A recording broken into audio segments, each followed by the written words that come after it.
I lived out in a town of 300 people at the most, and there was no neighbors. There was just woods, pheasants, and crops. And so I always had to think about things through my imagination. So I would see characters and colors and the clouds and come up with imaginary stories and try to capture that energy on paper, which is pencil or crayon or pen. My interests were encouraged by my parents. My father was an industrial arts teacher, which was fairly new at the time when he was doing it, and he liked the idea of teaching young men and women how to work with wood and different kind of silver or whatever in the classes. And my mother was a nice Sicilian lady who liked art and color. She had a great color sense, and I think I got that from her.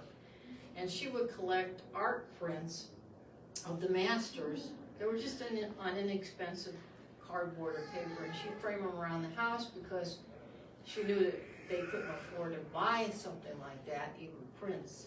So that's how we were introduced to art.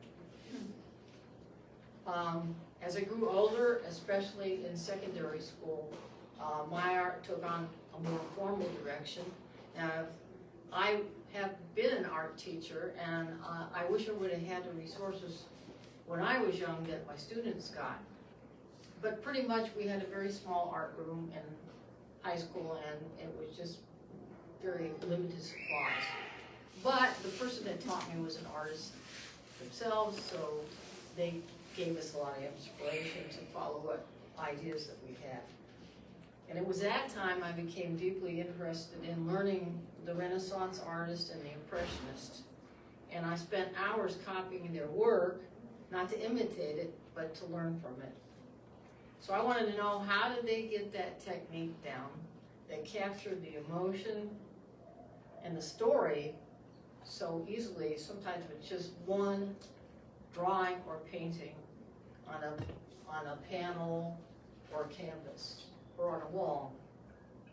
So that period gave me a foundational respect for the goals of what would be the 20th century artist, and that's why I'm multidisciplinary. That's one reason, because it was believed that by the time I got into college, you were supposed to figure out how to do oil painting.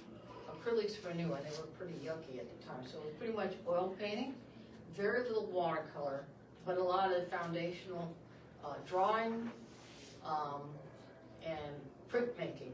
So those were the things I did. And then on the side, I would do the crafts. So I did jewelry making. So my goal was to go and get a major in the Bachelor of Fine Arts. And I had a clear vision. I wanted to live a life where creating and interpreting the world of art was central to what I was going to do for my living. I was drawn to portraiture, landscape, and the idea of a single image to tell the story. So I really narrowed it down, as one teacher said, well, Linda, it seems like you are trying to be good in the two-dimensional arts and three-dimensional arts, and how did you narrow that down? But like I said, I thought at the time that, like the professional artists of the past, you tried to do it in any kind of medium you could think of to try to tell the story or get it something out on whatever, you know, whether it's pastel, oil, or watercolor, or just printmaking. So, at that time I was back east. I grew up back east, and I realized that our opportunities there, if you did not finish your degree and go on in a Master of Fine Arts, you were not going to have access to studios where you could get your art out there. Because at the time, arts and crafts was not considered fine arts. It was supposed to be separate. Now that's not the case. People don't see a division anymore. So I would then sell to small businesses, do art opportunities at community-minded events, and then I would also work at local museums. So I had several museums in Akron and in Cleveland where I showed my work and had a show. And what I liked about working in jewelry was that meant that art didn't have to just hang on a wall. It also could be something that somebody wore, touched, and lived with. So when I moved to California, I returned to fine art, drawing and painting, but I kept designing in jewelry, and I did shows up and down the state of California as far as Petaluma and all the way down to San Diego.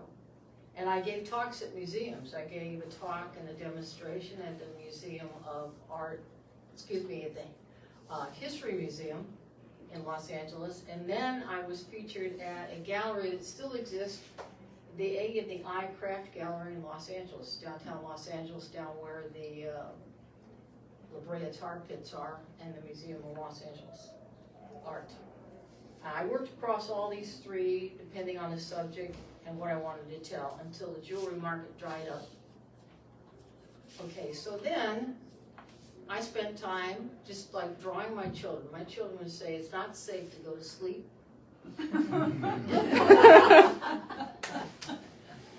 Because I would draw them sleeping. That's the only time they were still. And I had 2 boys. It's the only time they were still. So that's how I draw. And I would do my life drawing by coming out, and my favorite subject was, there's a gentleman here from the Times Delta. So when we moved up here, he would be out selling newspapers, and he was so gestural drawing. He was he's always doing something with the newspapers, calling people out. So I would just sit there and I'd draw them. I draw people in the coffee shops sitting outside. So those were my life drawing pictures, because there weren't any life drawing classes unless you were in college at the time. So that's how I did those skills. And then eventually I finished my degree and I went on to teach.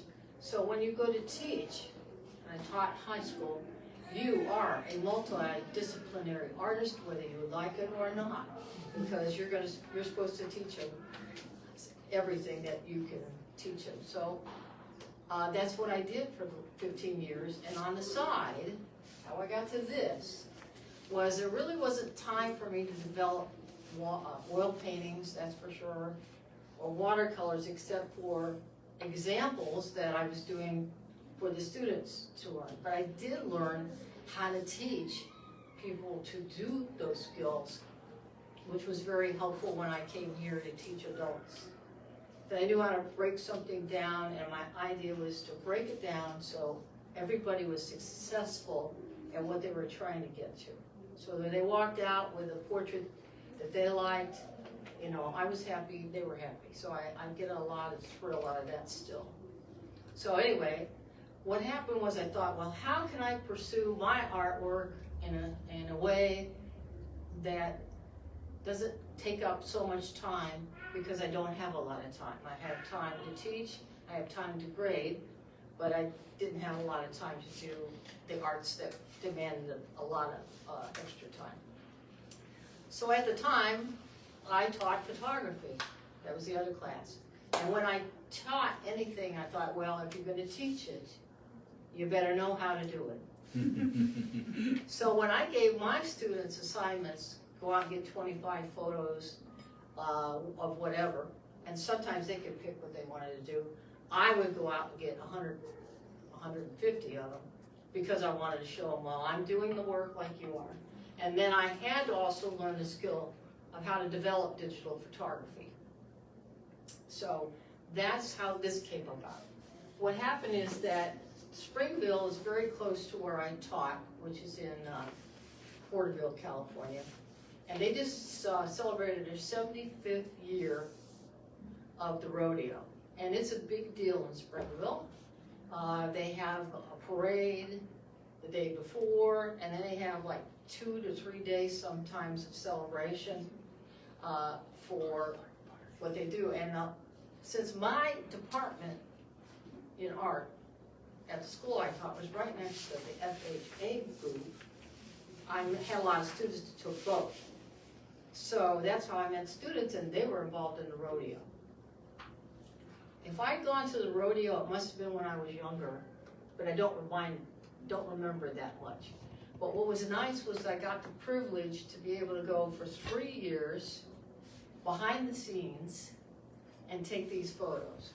So not only was I able to take the action shots like you see over here, but I could get photographs of the families that got prepared for the rodeo. Either it was their husband that was involved or their children that was involved, whether they were young children or older children that were doing the trick riding and stuff like that. So for those 3 years, I was privileged to go back behind the scenes and take photographs of people getting ready and how important family was, especially family, how important faith was for them, and how gutsy these people are, especially the bull riders, but also the people that I would not want to wrestle down a longhorn cow in a contest, you know, or try to jump off a horse and grab a cow that's moving and then wrestle them on down. So I really wanted to capture, like I said, it was 3 years of photographs. This is 23 of them. So then I had to go through and just weed out which ones I really wanted to pick that told the story. So that was the most exciting thing for me, is really to tell the story about what these people do. And then I learned a lot from them too, because they would tell me, say, for instance, this one, confrontation. I always thought, well, that's the clown. They said, no, that's not the clown. That's the bullfighter.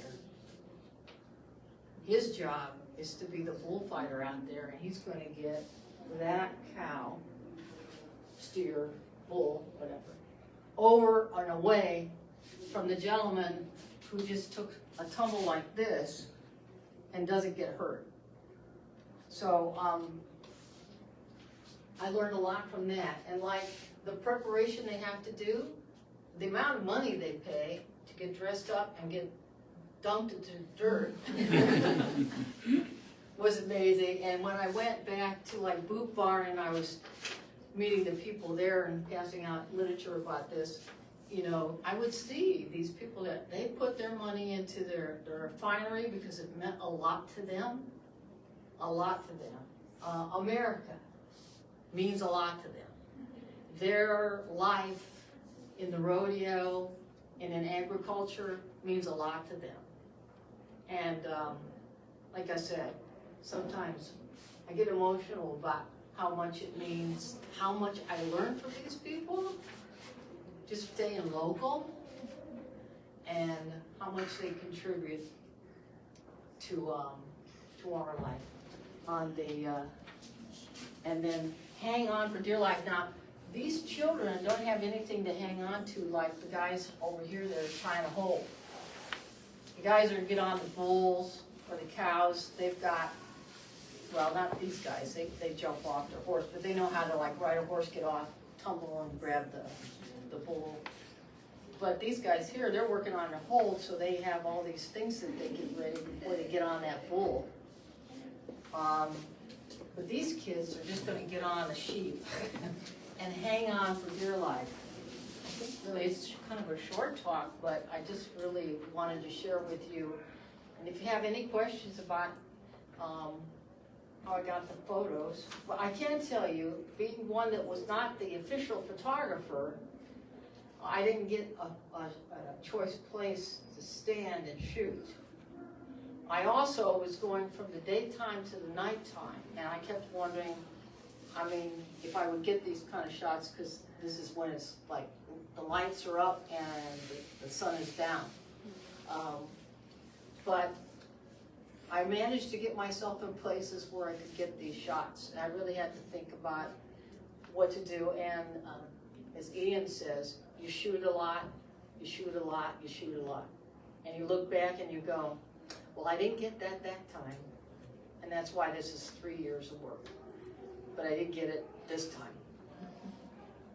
So that's all I had to share, and I hope you enjoyed it, and thank you for coming. Questions? Linda, when you take pictures involving people and their children, do you have to have permission for display?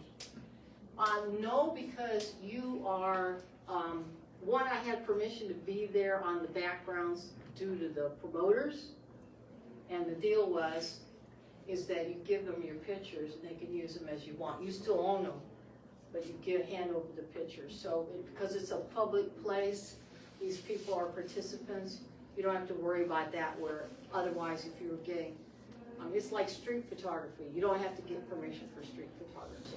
Yes. How far away are you from this action? Because it looks like you're really close. If you put me further than this building, right, Rick? About further than this building? Depends on whether we were on the fence or not. Yeah, well, I was on the fence. I get in trouble for that because they go, you're not supposed to be up there next to that fence because you're right where the bull could come. But I felt just like I did the time I was taking football pictures and I was on the field. If you have a really good camera, they think that you were depressed, right? Were you aware that at the time you photographed it, that you would catch him falling on his head? No, you shoot from the time they get on to the time they come off. And then you said, whoa! Yeah, then you say, whoa. And you say, whoa, definitely. And I like the fact that because of the lighting, because of this dark lighting, which was neat, I could get the dust, I could get all this kicked up by the cow, the bull. I could get this guy trying to make sure he could slow down this steer and get a lot of action. So I was really happy. Thank you. Any more questions? Those are good. I have one. Yes. So one of the things that I've noticed is really interesting about this show is this seems to be a combination of different communities. You talked a little bit about that and how shooting the rodeo has given you an appreciation for that lifestyle and all that they do for the community. Typically rodeos and artists don't blend, and so I guess if you just wanted to chat a little bit about using your background in the arts to create these stunning images, these balanced images, which comes from your knowledge of the arts, of a community that doesn't typically revolve around us. That's true. That's true. But they must care because they're out there. They spend their money on their crafts. In fact, I thought I just found out if you want to really, go to a show and sell stuff, Ian, go to Las Vegas in December when they have the PBR. Because they're not only just interested, these people are not just interested in rodeo, they're interested in agriculture, they're interested usually in hunting, maybe not nature, but definitely fishing. So they have interest in the outside arts a lot, in the outside activities, I should say. So, and I got a lot of inspiration too from watching some of I'm trying to think the film that Clint Eastwood's son was in. And they just got great video of what it was like to be on a bull. And how dangerous it is to be on a bull. Because there was, I don't think it was a wood lake. I'm not sure, but there was a bull rider that this happened and he got caught and then he had a head injury and didn't make it. Oftentimes that doesn't happen because they really know what they're doing, but it is possible. I hope I didn't skirt that question. I hope I answered it. And some of my students that are involved in going to the rodeos were also in my art class.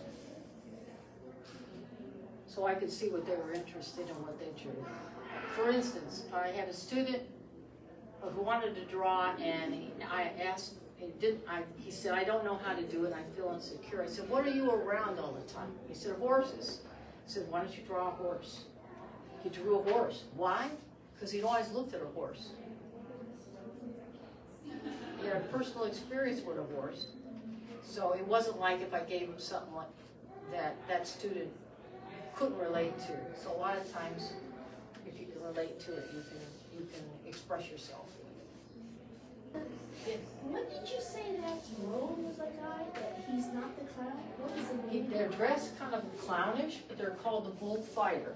Bullfighter. So just like the bullfighter, that's why they wear the looser clothes too, to kind of drape around, because they're like going to be out there going like this to the bull that looks at their action instead of looking at the group of people or that is helping the person that was on the bull that fell off, or they're letting the gentleman that fell off the bull get off the stage, so to speak, you know. And then they run for their lives? Yeah, they run for their life. They do. They don't do it right away. That's why I say, boy, you're gutsy, because they'll stay there and play with them for a while. And then when they know, I guess maybe they look them in the eye and they know it's time to go. But I've watched them run and climb up a wall, so they could be in green. Get on the other side before that bull comes over. And then after that, the bull just seems to settle down because he's already been irritated. And he just loses his energy tooling, and they just open up the gate where he's supposed to go. And I even took photos of the bulls that were just in the back. And they're not the same dangerous bull when they're sitting in the back just waiting for their turn to go out. But I have another photograph, I don't know if it's in here, where they had an incident where the bull was coming up over the chute that the guy was supposed to come out of. And the one guy's standing there like, oh, what are we going to do about this one? And they got the guy off the bull because he was going to smash the rider into the fence on the side.